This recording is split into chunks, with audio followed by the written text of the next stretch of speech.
Okay, so the first topic that we're gonna look at today is ionic bonds. So, what is an ionic bond? Ionic bond is a bond between a metal and a non-metal, which means that it's between an ion and a cation. A cation is an atom with a positive charge, and an anion is with a negative charge. Okay, so then it's the rules for naming. Um, the rules for naming ionic compounds are: the first rule is that the first element is a positive ion, or also known as the cation, and the second is a negative ion known as the anion. And the second rule is, if there's more than one type of ion, the element will be put with a Roman numeral. So let's look at some examples. So the first one would be like Fe, that's iron, CrO4 parentheses 3. It's equals to iron, and you need to mark it with the 3, and it's chromate.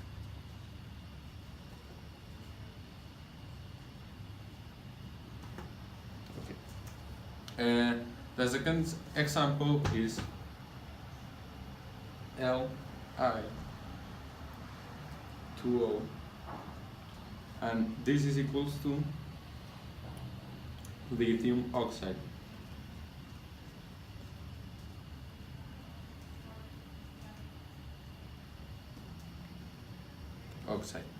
And the third one is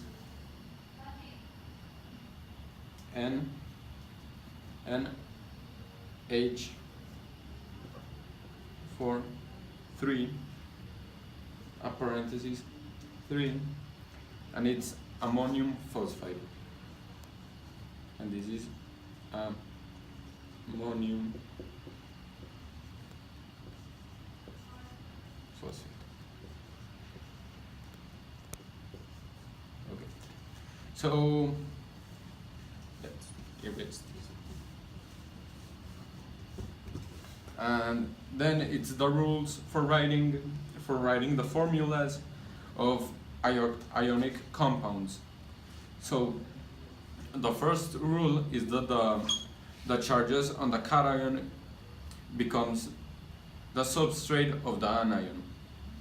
The second rule is that the charges on the anion becomes the substrate of the cation. And the third rule, if the substrate are not the lowest whole ratio, divide them by the greatest common factor. Okay, so let's do some examples. So Mg2, that's magnesium, plus N3, and this is positive, and 3, it's equal to Mg3 and N2. Okay, and then another example, it would be Pb positive plus O2 positive, it's equal to Pb, this is Pb2 and O2, that would be equal to PbO, and capital O. And the third example would be Ca2 with a positive charge plus P3 with a negative charge will be equal to Ca3P2. And this is the first 3 topics. So number 4, what is a covalent bond?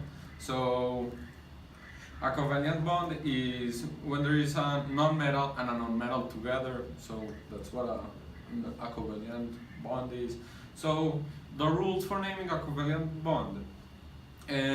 So there are 10 prefixes, that is mono, di, trio, no, tri, tetra, penta, hexa, hepta, nona, and deca. And that's the numbers from 1 to 10, 1 being mono, 2 being di, 3 being tri, 4 tetra, 5 penta, 6 hexa, 7 hepta, and 9 nona, and 10 deca. Okay, so let's do some examples. So the first one would be like this.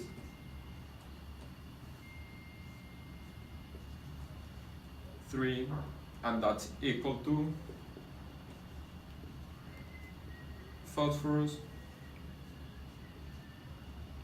tri, this is the prefix, chloride.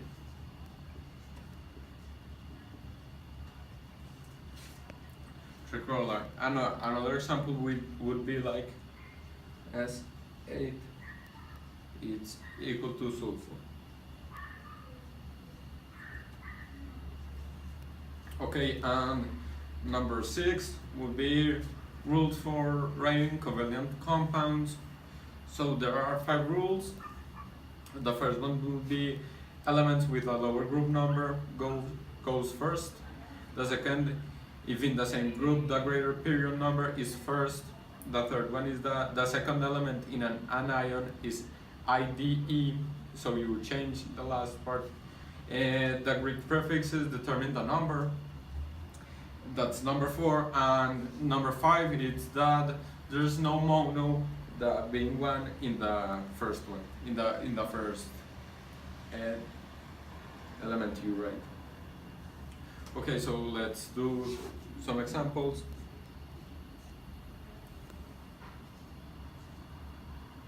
It's equal to dihydrogen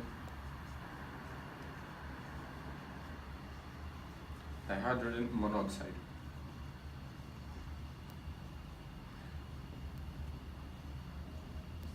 And another example would be that ammonia, it's equal to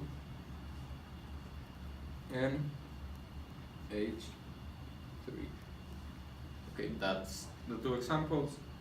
So these have been the 6 things you need to know. Thank you.